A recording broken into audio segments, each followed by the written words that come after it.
You're not supposed to.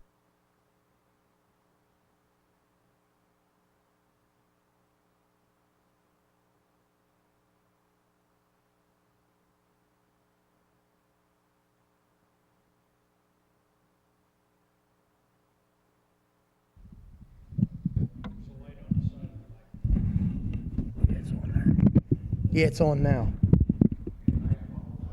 That's okay. It's okay. Are we good now? All right. So we've been talking about discouragement, and we've been looking at different angles of discouragement. Tonight what I want to do is I want to kind of look at some consequences of discouragement. I don't want to spend a lot of time on this because I think we all pretty much know a lot of the consequences. Not that this section is not important, but what I really want to do is I want to get to the last point, which is the cure or the cures for discouragement, and some biblical things that we can do to overcome our discouragement that will work. Now, when we're dealing with discouragement, it's not something that happens automatically. This isn't a fast food way of life, and wow, I got power there, didn't I? It's not just a way to, all of a sudden I wake up and my discouragement's gone. This is a process. So remember that. We're not going to be always as quick at overcoming discouragement. Certain discouragements will be harder to overcome than others. Remember that. And we're going to look at that in our last point under the cures, under the last subpoint. We're going to look at that because there are times when we just have to endure it till it's over, till it's done. And that's hard. But I think that is really important. Real quick, before we get into the consequences of discouragement, I was listening to a great sermon today by a brother who has passed on.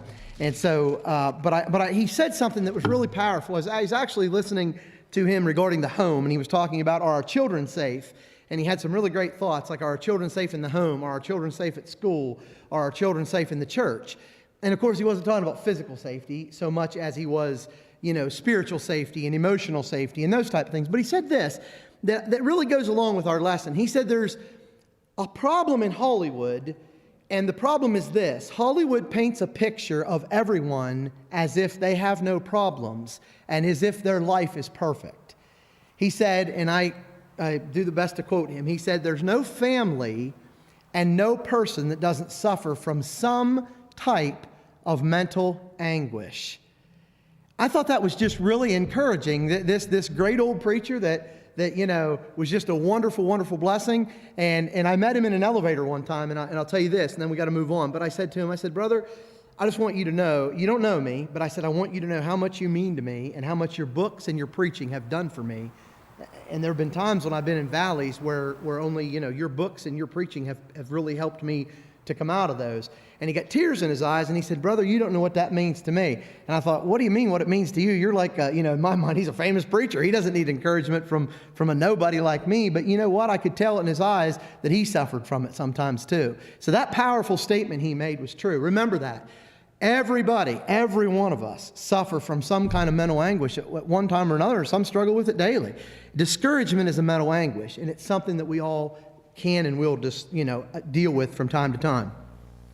Consequences of discouragement. I don't want to run through these so fast that we have to, just have a sprint, but I also want to just not spend a ton of time on them. If you have something to say, comment, question, by all means, add it. I don't want to feel like you can't say anything. But number one, consequence of discouragement is it attacks our productivity. That ought to already be on your sheet.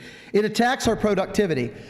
So instead of being fruitful in our labors, a lot of times we're frustrated with our discouragement, and our discouragement is that we do not, we're not as strong, we're not as apt to be the kind of workers that we need to be. By the way, does anybody need an outline? I forgot to ask, I'm sorry. Does anybody need an outline? Yes. Stephen, would you grab Angie an outline? Pardon me? Yes, it is. Yes, it's more than Conquerors. No, that's okay. That's fine, Angie. No problem. It's Roman numeral number 3. My apologies, and I should have made that clear. Thank you. That was my fault. So Roman numeral number 3, the consequences of discouragement. Does anybody else need an outline? And please feel free to stop me. Sometimes I get my outline's complete. Yours isn't. So, and I try to highlight where your blanks are, but I get going sometimes. So don't feel bad. Stop me. I want you to follow with me. So, all right. So Roman numeral number 3, consequences of discouragement. The first one should be already on there on your sheet. attacks our productivity. So, discouragement shuts a person down. And I know this is probably true for you. It's true for me. If I'm discouraged, I have trouble focusing. I have trouble wanting to do anything. Discouragement and depression probably go so close to hand in hand, it's hard to sometimes decipher them from the other. But, you just don't feel like doing anything. And sometimes, you're just going through the motions and you're not very productive. So that's one consequence of discouragement. When we get down, man, I'm telling you, you just don't feel like, doing what it is we need to do.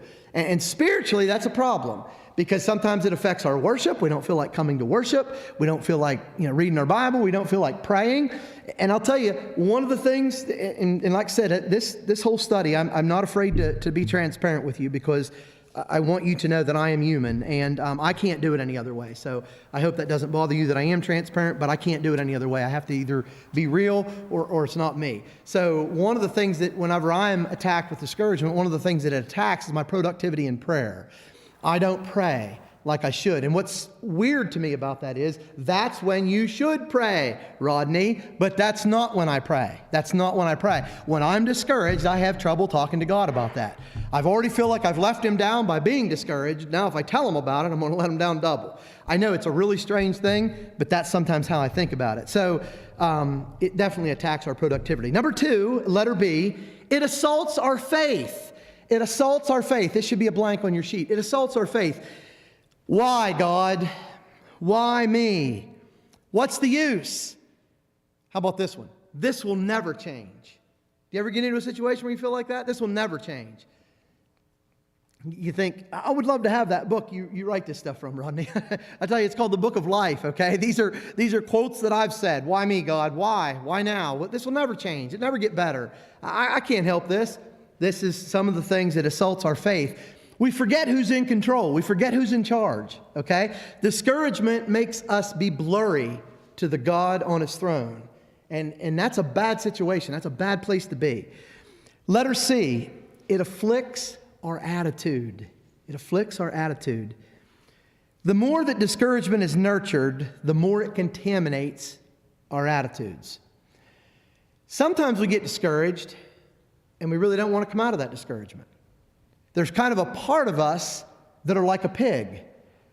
We like to wallow in the mire, okay? Maybe you're not like that, but I have found myself at times where you kind of just want to wallow in the mire. And you know the recipe to get out and you know the cure for it, but you just don't even feel like getting out. You feel like jumping back down in the pit, wallowing around in the mud. And that's not good. The more you feed discouragement, the more it will feed you. Remember that. Here are a couple of passages that I think are important for us to consider. Look at 1 Peter 3:9. 1 Peter 3:9, and there's a principle here. There's a principle that really is an overall Christian principle, but it'll help us when we come to the idea of discouragement. 1 Peter 3:9. Now, Peter is writing about, those who have been attacked, by others. They've been attacked, but it really doesn't matter if it's others or if it's discouragement that's attacking us. He said, not rendering evil for evil or railing for railing, but contrariwise, blessing, knowing that ye are thereunto called, that ye should inherit a blessing. I think the real reality here in 1 Peter 3:9, we need to understand that life is not easy. And there's going to be evil, and there's going to be railing, and there's going to be these problems against us. Sometimes they come from people, but a lot of times it's not even people that are doing this to us. A lot of times it's the attacks of Satan. It's the fiery darts of the wicked, and we sometimes don't give him the credit that he needs, but sometimes he's behind the scene. Often he's behind the scene. Maybe always he's behind the scenes, and he's throwing these fiery darts, and discouragement's one of them. And so Peter essentially is saying, you don't just keep giving discouragement food, but what do? You turn it into a blessing. You look and see how you can better your circumstances in that situation. That takes a lot of wisdom. It takes a lot of prayer. It takes a lot of help. Because when you're down, you don't feel like getting out. You don't feel like looking at the positive, do you? I mean, if you're down, you don't want to look at the positive. And so it takes a lot of effort on our part to not feed discouragement. There's something that happens, and I would say it probably happens in all of our lives, But there's that, you know the picture, like the cartoons that used to picture the little devil on one side and the little angel on the other side, and one would whisper and the other one would whisper, and you know those cartoons that used to do that? That's kind of funny. It's a depiction that's not 100% true. But in some ways, there's a reality in that.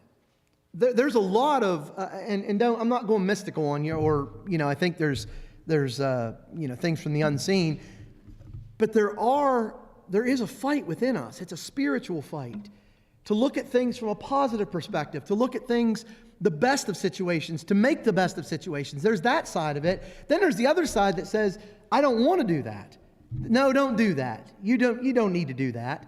And so there is this constant battle within us, and it's a spiritual battle. It's not one that we can fight physically. It's a spiritual battle. And a lot of times the battlefield is our minds.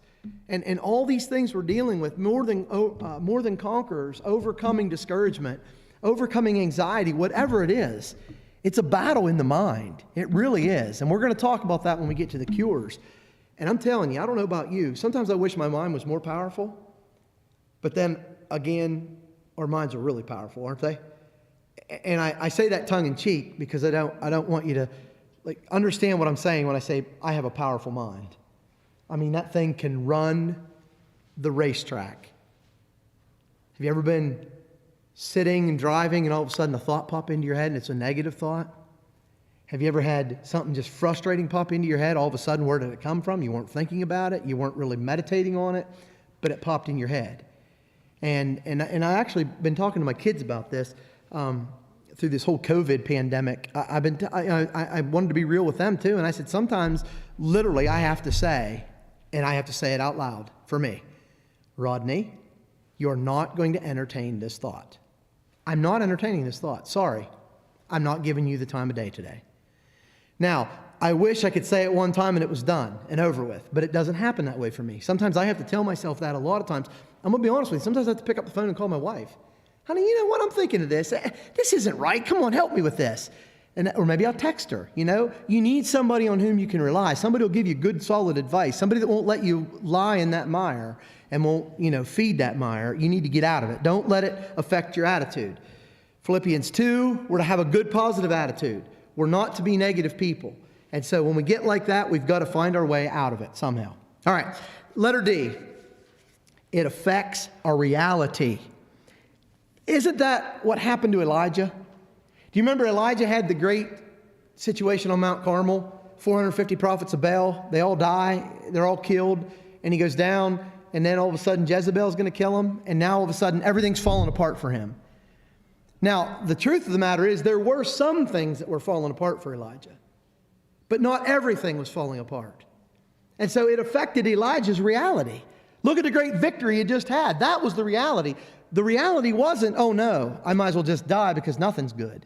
No, Elijah, you have some great things in your life that are good. And God's going to show you some more great things if you hang in there. So it affects our reality. Discouragement distorts the facts. Remember that. Now, if you remember our anxiety lesson, what do we say about anxiety? What's it do to facts? It distorts them. It distorts them. It takes our minds and tells us things that aren't really true. And so we've got to continue to work on what is reality. You know what's so funny to me? Interesting, funny to me? Philippians 4:8. Whatsoever things are true. It blows my mind. The Bible is its own commentator. It's its own commentary. Well, how do I get rid of these things? Well, I have to think on things that are true. Is that really true? Is that helpful? Is it honest? Is it of good report? Is it trustworthy? Is it lovely? And most of the things that are negative things in our mind that bring about anxiety and that bring about depression, that bring about discouragement, those things are almost never reality. They're almost never. Some parts maybe, like Elijah, a little bit of that was true.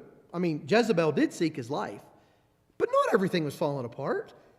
He had a great victory for the Lord. He was doing great. Things were moving along. He had some people that were converted to the God of heaven. So his reality was distorted a little bit. And what the devil likes to do, and you know this from Genesis chapter 3, you know this about him, he likes to take a little bit of falsity and add it to God's truth. And it just takes a little bit. You know, Genesis 3, what one word did he add? Not. You'll not short. That's just a little bit of falsity, a little bit of a lie into God's truth. Remember that. Remember that when you're fighting discouragement, folks. The devil will give you a little bit of falsity in the truth of the matter, in the reality of things. And you know what? He'll distort the facts and it'll affect your reality.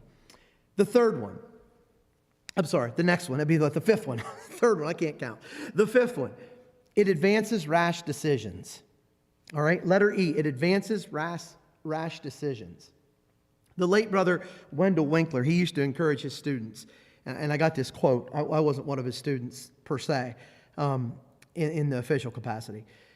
He said this: never make a big decision on a bad day.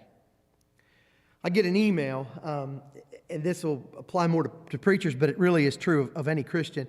I get an email on Mondays from a preacher group I'm a part of, and every single Monday, it starts out like this. There are some Mondays that any church would hire any preacher, and there are some Mondays that any preacher would go to any church, something to that effect. In other words, Mondays sometimes for a preacher is a discouraging day. It's not so much for me, but sometimes you do. You've had a rough day Sunday, and you go into Monday, and you're feeling like terrible, and maybe the congregation's feeling terrible about you. And so the point of that email is to say, and they give you four R's. 4 hours every Monday to rejuvenate you and to shoot you in the arm and to encourage you in what you're doing. The point is, we all have bad days, don't we? Everybody has a bad day. Sometimes we have more than one bad day in a row. And so what the advice is, don't make a rash decision. Don't make a big decision on a bad day. Let it kind of go out. Let it kind of fizzle, and pray about it and think about it, and then make that decision. Someone else has said it like this: never quit a job after a difficult day. Never file for divorce in the middle of an argument. I love that, don't you? That is so true. Because every marriage has arguments. If you filed for divorce every time you had an argument, you'd never stay married. So what's he saying? He's saying walk away, think about the good times, and come back, and then use your head when you make a decision. Discouragement can cause us to make illogical decisions. And what happens is we get caught up in the moment, and then we do something stupid. And we want to make certain that we don't let discouragement do that. So to end this section of consequences of discouragement, depression, isolation, low sense of self-esteem, they're all consequences of discouragement. So discouragement is maybe like the manifestation, but then it manifests itself into all other kinds of ugly heads. And some of those are right what we just talked about. Discouragement neutralizes individuals and whole congregations, and therefore we must work hard to resolve discouragement.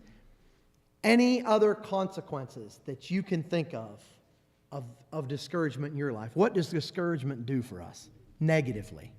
What else does it do?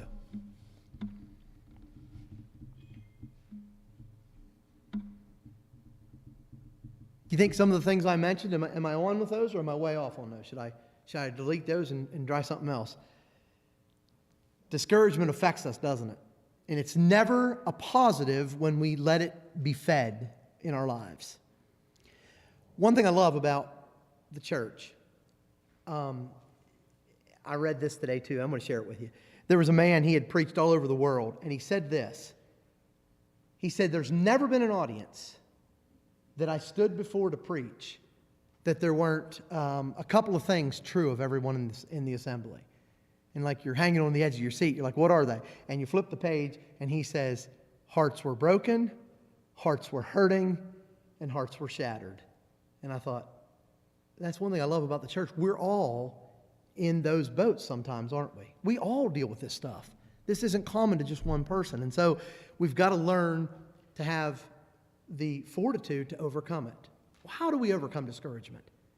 We all know what it does to us. We all most likely can see it in our lives, or somebody else can see it when we're discouraged. How do we fix it? Number 4, Roman numeral number 4, cures for discouragement. Now believe me, when I give you these, when we talk about these, I wish there was just a quick fix. I wish I could just say, here's the deal, just do this and you'll be fine. It's not. There's not a quick fix for this. There's not an easy fix for this. And there's not a permanent fix for it, okay? Discouragement, you overcome it today, it might be back Friday. You overcome it Friday, it might be back Sunday. So this is a continual list that we're going to have to work on if we're going to overcome discouragement. These next things that I'm going to share with you, I can't always say this, but I guarantee you will work to overcome discouragement. The problem is they're not always easy to implement when we're discouraged, okay? So that's a little caveat. What are they? What are the cures for discouragement? Number one, and brethren, if I could emphasize this so much, I don't know that it's number one in the realm of importance, but it's number one on my list. Here it is. Serve others. What? What in the world is that? I'm discouraged and you expect me to serve others? Is that what you just said? One of the best ways to overcome discouragement is to get out of my room, to get out of my little place, to get out of my little area of problems and go do something good for somebody else. Now, that is hard to do. I'm telling you, I told you, these are going to work, but they're not easy to do. When you're discouraged, how many feel like really serving others when you're discouraged? Be honest. Oh, it's just what I wanted to do. I'm beat down to the socks and I don't even feel like breathing, but I want to go serve somebody. We don't feel like that, do we? It's kind of funny. I will share this with you. My wife knows me better than anybody. She knows me better than myself. And that's sometimes frustrating too. But she knows when I'm discouraged in my work as a preacher, you know what she tells me? I wish she had different like medicine for me when I told her this. But here's what she says. Well, you know what? We just got to get out and do something. We just got to get out and do something different. No, you didn't hear me. I said I'm frustrated. I'm discouraged. Yeah, we just got to go make a visit, or we just got to go do this, or we got to plan Vacation Bible School. Did you hear me? Did you hear me? I said I was discouraged. Yeah, I know. We got to get up and we got to go out and we got to serve somebody. And the reason she says that is because she knows it's one of the best remedies for discouragement. It's the best remedy for me. It's the best remedy for you too. I guarantee you this is not any different. Because when I'm discouraged and when you're discouraged, we have a tendency to look at our own selves, don't we? Look at me. Look at what I've got. Oh, I can't believe this. This is where I'm at. And it's all about me. And I'm not condescendingly saying that to you. I think I know how you feel when you're discouraged, because that's how I feel. I feel like just looking at my problems. But you see, when I step back and I look that the world's bigger than my problems, and I can only see that through going and serving somebody else. You know, and some people say this is wrong, Rodney. I've actually had people tell me that this wasn't right, what I'm about to say. But I disagree with this. If you're feeling down, I know COVID really makes things hard right now. If you're feeling down, get up and go to one of our local nursing facilities, nursing homes, resident living, and go in and sit with some people and talk to them. Now, I've had people say, you know, that makes me more depressed. No, not if you understand when you get in there what you're there to do. Because what you'll do is you'll find somebody that needs your encouragement, and you'll think, I'm going to give them encouragement. And you begin to give them encouragement, and you'll leave that place 15 minutes later, 20 minutes later, and they'll be the ones that encouraged you. Carol. Absolutely. And you know what's amazing to me? I have gone into hospitals where I knew people were dying and I didn't want to go. I really didn't want to go. Man, this is not... And I would leave that facility encouraged, more encouraged than any encouragement I could have taken into that room. The truth of the matter is, serving others is exactly God's one recipe for getting out of our own little problems. It really is. I believe that's one of the reasons why God, and I believe God's a hard worker, I believe God expects us to work and be busy, because idle hands are the devil's workshop. They are. Idle minds. We can't be. You put 3 children in a room, put them in a room and just leave them there with nothing to do. Tell me, will they find something to do? You've raised children and grandchildren. Will they find something to do? Will it be good that they find to do? Almost never. Say to you, put those precious 3 little girls in a room and, leave some paint in there, but don't open it. Leave it there and, maybe leave a toilet brush and some cleaner and see if they clean your house for you. They'll just automatically do the good. No, and those girls are as precious gets, but I guarantee you when they find, and I'm not saying to leave cleaner, so, I know that's a big, Uncle or Mr. Yuck. I wasn't saying it that way. I was saying don't expect your house to be cleaned. When we think that they're going to do something, they're not going to. They're going to find something to do, but it's going to be negative. We're the same way. When our minds are left to wander, we usually don't wander in the right direction. All right? Let's look at a couple biblical examples. 1 Kings 19. I love this man. I told you I loved him, and I told you I was going to come back to him last time when we looked at him. Remember, we looked at, these cases of discouragement. Some of these great men in the Bible that had discouragement. Well, no doubt Elijah was one of those men, but I love what happened. And I emphasized it a little bit when we were there, but that was a couple weeks ago. I want to emphasize it again tonight. This is so cool to me. And I read this passage a lot. I think it's funny. I think it's laughing funny. I think it's interesting funny. And I still have to scratch my head at times, but I know it works. I know God knew what he was doing. 1 Kings 19, look at verses 15 and 16. And the Lord said unto him who? Elijah, who wanted to die, who said, God, just take me out right now. I'm discouraged. I'm beat down. The world's falling apart. The Lord said unto him, go and return on thy way to the wilderness of Damascus. And when you get there, when you come, anoint Hazael to be king over Syria. Jehu, the son of Nimshi, shalt thou anoint to be king over Israel. And Elisha, the son of Shaphat, shalt thou anoint to be prophet in thy room. And so God gave him a threefold task. He said, I want a king in Judah, I want a king in Israel, and I want you to have a mentor. I want you to mentor somebody. That's exactly what Elisha was, Elijah's mentor. We sometimes look at him as his prophet like he was shining his shoes. No, that wasn't the whole purpose of it. His purpose was, Elijah, you're going to pass the mantle, literally, you're going to pass the mantle on to Elisha. And I need you to get up, and I need you to go anoint 2 kings, and I need you to grab Elisha, and I need you to teach him what to do. Now, who in the world feels like mentoring and teaching and encouraging whenever you're discouraged? But what was God's recipe to Elijah? Go ahead, lay there. Go ahead, do this. No, he said, you get up and you go get busy. You serve others. I'm telling you, brethren, this will work. But it's hard. It's difficult. Serve others. Look at Philippians 2. Philippians 2.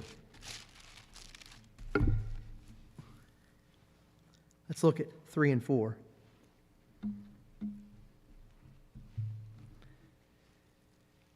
Great biblical principle here. Philippians 2, 3 and 4. Let nothing be done through strife or vainglory, but in lowliness of mind let each esteem other better than themselves. Notice, look not every man on his own things, but every man also on the things of his others. Well, of others. What was things here? Anything. What was he talking about? He was talking about becoming so consumed with self that we aren't looking to others. Now, that's a big wide brush that's painted there. I understand that. But the emphasis and the principle is still the same.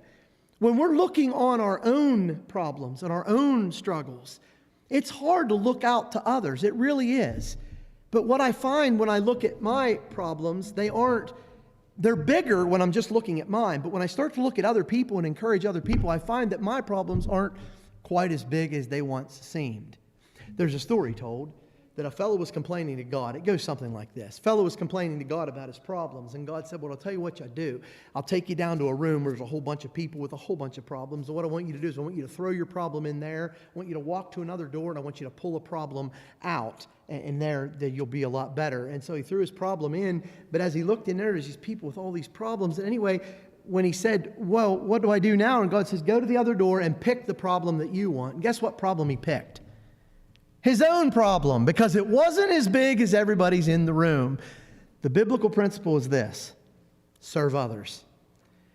Do you know Jesus made a great statement in Matthew 10:39 that I think applies here? I'm not saying that this is what he meant when he said it, but it's true.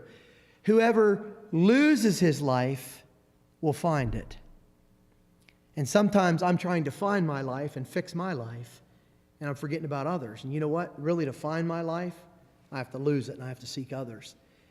Brethren, I think if the church, you and I think if we would do this, number one, serve others, there'd be less discouragement. There'd be less problems. There'd be less frustrations with each other if we did this. Number one, serve others. Number two, these maybe should have been flipped, but I couldn't stand it. I had to put serve others first. Supplicate to the Father. This one is so important. Prayer is so vitally important to our lives. Prayer helps me get things straight in my mind. It helps you get things straight in your mind. Sometimes we think, well, I'm going to pray and God's automatically just going to snap His fingers and it's going to come true. Is that how prayer works? It's not how prayer works. The more I study prayer, and I'm by far an expert on prayer. I'm a student of prayer. So I want to do it better. I want to learn more about it. I want to know more about it. I want to do it better. One thing I find about prayer is sometimes I think prayer is about God. I talk to God. But the more I study prayer and the more I grow in my prayer life, which isn't in leaps and bounds, believe me, they're little miniature ant steps, I find that prayer is more about me than it is God. I hope you understand what I mean when I say that. I'm praying to God, but sometimes it's God's way of working my feelings and my problems and my words and my situations out in my head. And very therapeutic as it is to talk to somebody, to be counseled by somebody, there's no one more therapeutic than God. And when we get on our knees and really pour our hearts out to God and tell Him, God, this is my discouragement. Now, when I talk about supplicating to the Father, I recommend, and I really think this is true, I want you to tell Him your discouragement. Tell Him the very frustration that's on your mind. Name names. Name situations. Don't hold back. Don't hold back with God. He already knows it. And it'll help you. It'll help you to sort these feelings out. You're frustrated with somebody at work, coworker. We talked about some of the, causes of discouragement. You have a coworker. Talk to God about them. Mention them by name. Now, this might fall into the category of praying for your enemies. I don't know. I'm not sure how bad that coworker is. But if you talk to God, say, you know what? Susie is frustrating. Susie's a backstabber, God. Every time I walk in the break room, she's doing this. Go ahead, tell God that. He already knows what's on your heart. And you see if you aren't able better to cope with Susie. Now, He's not going to take Susie out of the department right away. She's not all of a sudden going to be fired tomorrow and say, wow, prayer works. But what He's going to do is He's going to help you to better deal with Susie. You may have to retire with Susie, but you're going to better deal with her in those situations. Let's look at a couple passages. Psalm 51. Psalm 51.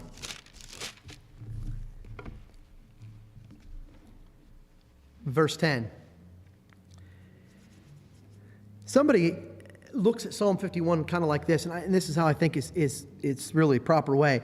Psalm 51 is David's prayer for forgiveness. Psalm 32 is David's praise for forgiveness. What happened was these two psalms were written, right shortly after his ordeal with Bathsheba and Uriah, the murder, the lies, all those things. Psalm 51, David pours his heart out to God, and he was discouraged. Do you remember one of our causes of discouragement was personal failure? Do you think David felt pretty discouraged about his stupidity and his personal failure here?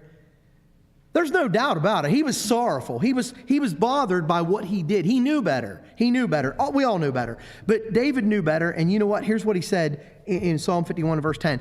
Create in me a clean heart, O God, and renew a right spirit within me. That's such a popular psalm. They actually put that to music, didn't they? There's a song we sing about that. Create in me a clean heart, O God. David's pouring his heart out here. He's saying, God, I need my mind renewed. I need some help. I'm discouraged. I did something really bad. I did the wrong thing, and now I'm down, and I need you to lift me up. Now, when you use this one in conjunction with Psalm 32, it's beautiful because God forgave him, and then he goes and he praises God for the forgiveness, and he's just a different man. Now, I want to make this point. When we pray to God, sometimes, if you're like me, you think, okay, I prayed about that situation. It ought to be good now. That's not how prayer works. And that's not how discouragement is overcome when we're talking about supplicating to the Father. We're talking about pouring our hearts out to God, maybe daily, maybe hourly, about a situation that's bringing us down. Now, we talked about anxiety and some of those issues. Some of those are mental health. These are mental health issues, things that affect our mental health.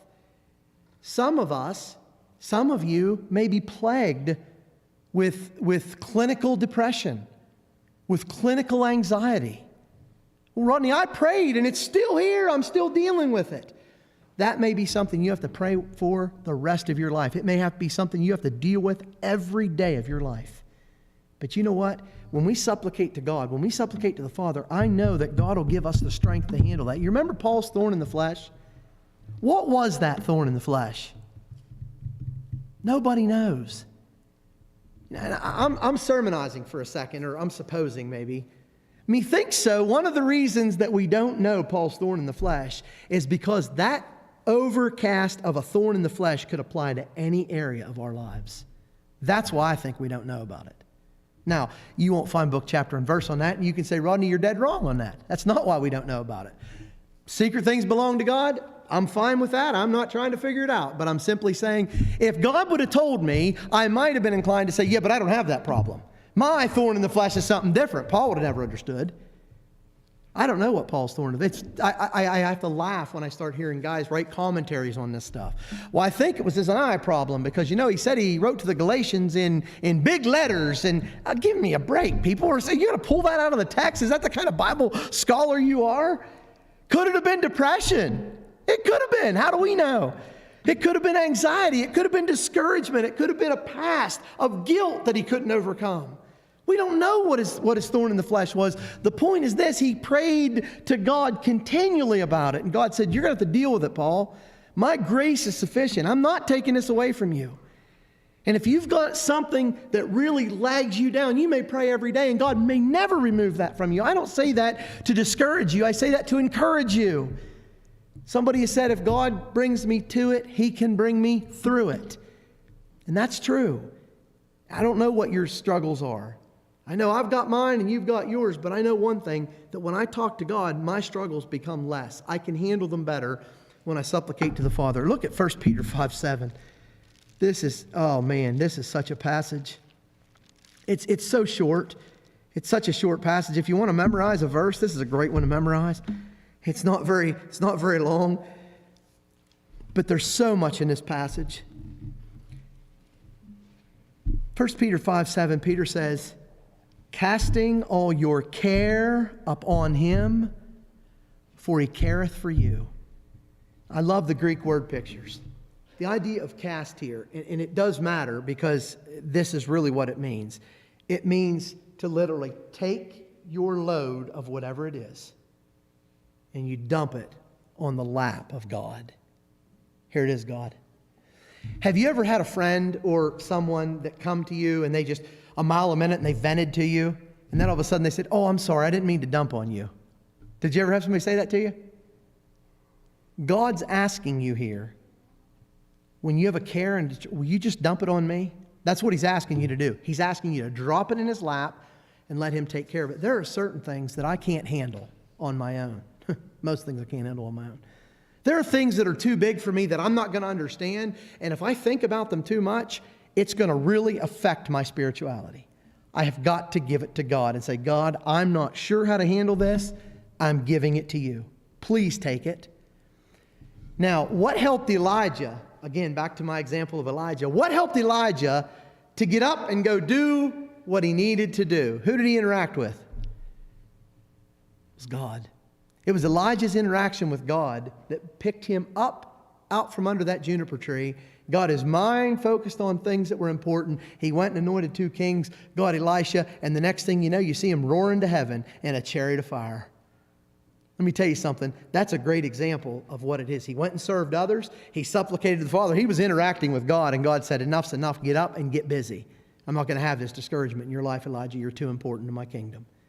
Every one of us need to take this lesson. We need to get up. We need to do something for somebody else, and we need to pour our hearts out to God. Number 3. Oh boy, here, you ready for this one? You'll love this. Sanitize your mind. I'm COVID friendly, aren't I? Sanitize your mind. You see sanitize everywhere you go. Everybody is so worried about sanitizing their hands. I'm not saying that's a bad thing. But I'm telling you, Christians, we need to not worry so much about our hands. We need to worry about our minds, because that's where the battlefield is. You may get COVID and you may cough and sneeze and it may even take you. I don't know. But I know one thing that will definitely take you for sure beyond any shadow of a doubt is when you don't sanitize your mind. It'll bring you down. And ultimately, it'll take you to a devil's hell if you don't sanitize your mind regularly. This is where the battle is. Romans 12 and verse 2. Look at it. Oh, man, what a passage. Here's a fun little study for you. You want a fun little study? Take a Bible concordance and look up the word mind or thoughts. And go through the New Testament and see. I didn't do this, so I don't know. I don't know what you'll find. I have an idea what you'll find. Find how many times the Bible talks about the mind, the thoughts, the power of them, how to cleanse them, the importance of the mind. Think about it in Jesus' ministry. What he talked about. The heart. What's he talking about? He's talking about the intellect, the volition, the will. He's not talking about the blood pumper. He's talking about the mind. Romans 12:2. Be not conformed to this world, but be transformed by how? How do we transform ourselves? How do we change? The word transform means to change. Butterfly is a little caterpillar in a cocoon. It transforms into a beautiful butterfly. How does it do that? Paul said, this is how you do it, Christians. You're bound up in a cocoon with worry and discouragement and stress and anxiety. How do you fix that? You transform yourself by the renewing of your mind. The renewing of our minds. It happens constantly. It has to happen constantly. And sometimes we read passages like this and we say, yeah, you know what? I took the Lord's Supper Sunday and I really thought about some spiritual things and I renewed my mind and I'm good to go now. You were good for like Sunday morning. And if you were blessed, you got out of the church building still renewed. But by the time you hit your car, you needed to renew again. You need to renew your mind constantly. This is not something that just happens now and then. And let me share something with you, because I heard somebody say this not long ago. Not here. But I heard somebody say, Rodney, I feel like when I always have to renew my mind, there's something wrong with me. Like I'm weird or I'm strange. You're not. You're human. Renewing of the mind sometimes happens, like I said, daily. We have to do it hourly. Sometimes we have to do it regularly, intervals through the day.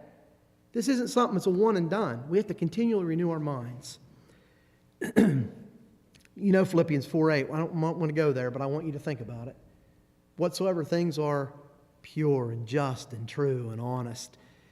I wonder sometimes, I'm a list guy, I wonder sometimes if I just make a list and every thought that I thought about, if I just checked it off with that, I wonder how many thoughts I could get rid of in a day. How many thoughts could you get rid of? I bet I'd have a third of the thoughts that I have right now. Maybe less than that. Because my mind has a tendency to absorb things that aren't good because of the world I live in, because of the devil that's shooting his fiery darts, because all the struggles we have as humans, family struggles, spiritual struggles, employment struggles. There's all kinds of struggles, tax struggles. You talk about renewing your mind. We've got to renew our minds, don't we? And it's funny because it's all common to man. But the renewing of our minds, think on things that are good. Any questions or comments? Sanitize your mind. You do like that, don't you? Sanitize the idea of COVID? You like that, don't you? Hey, I'm up to date on the times. Number four, search for the good. Search for the good. I promise you, when you're discouraged, if you look for the good, it'll help you. Now, this is where it can get a little frustrating because you say, there's nothing good about this situation. There are things that are good in situations. Let me share an illustration with you. When a flood happens, it's easy to look at the devastation, isn't it?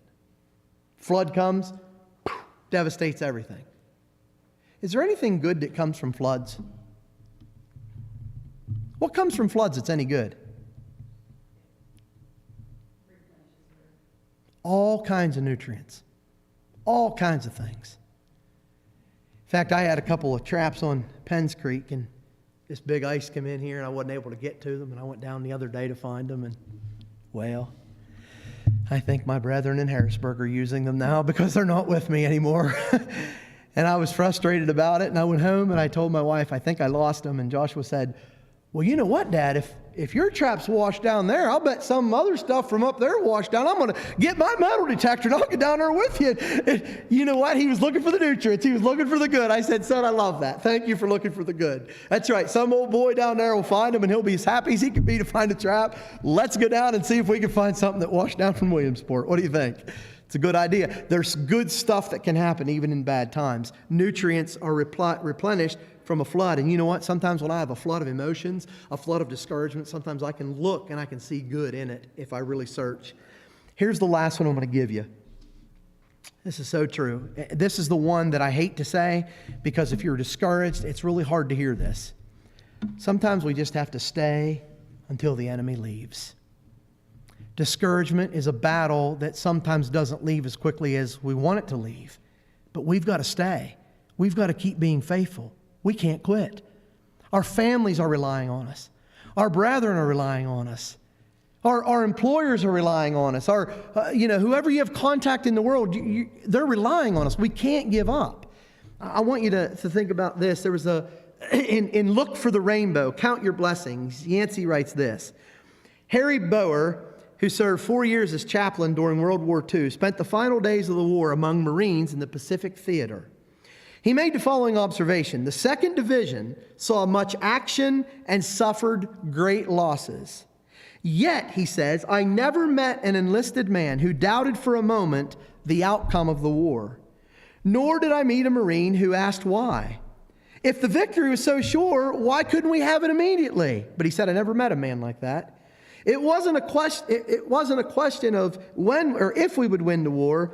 It was just a question of slogging through till the enemy gave up. Sometimes discouragement is like that. Sometimes we just have to slog through it till the enemy gives up. Let me say something, and then Jill. Discouragement will not stay with us forever.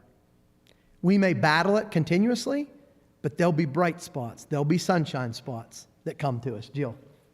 One thing else to think about with discouragement related to all other things that you've been talking about is if we're not careful, this one is contagious. Good one, Jill. Good one. It is. It is. That's a great point. Jill said, for those on the live stream who couldn't hear, Jill said we have to be careful, especially with discouragement, because it can be contagious.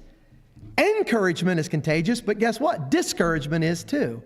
And so, we need to watch when we speak, how encouraging is it?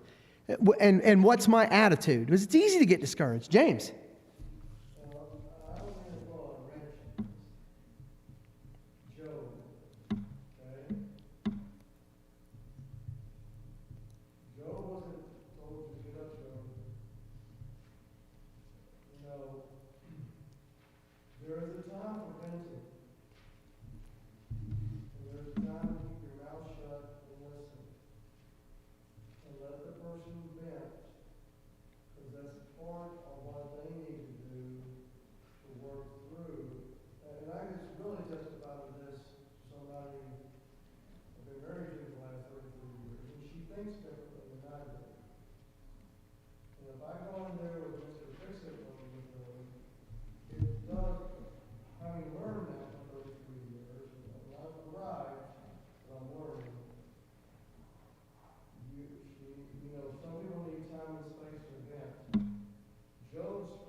Yep. He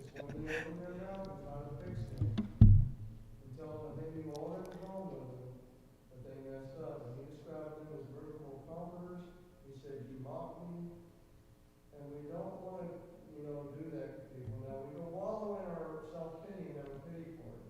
I'm not advocating that.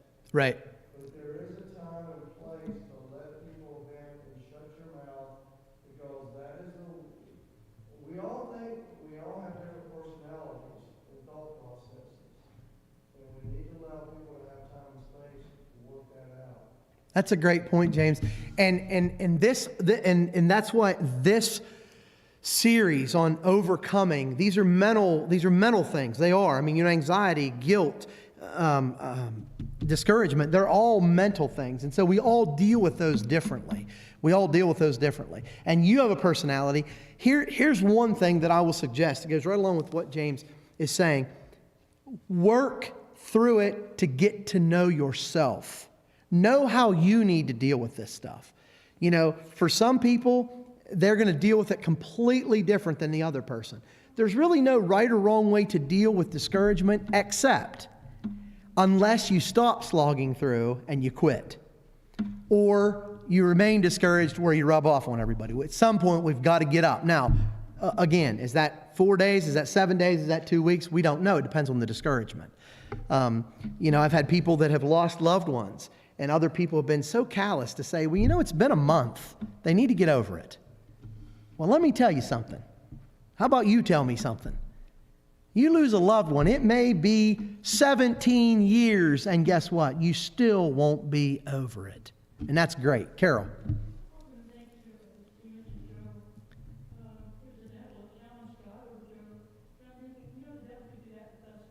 Absolutely.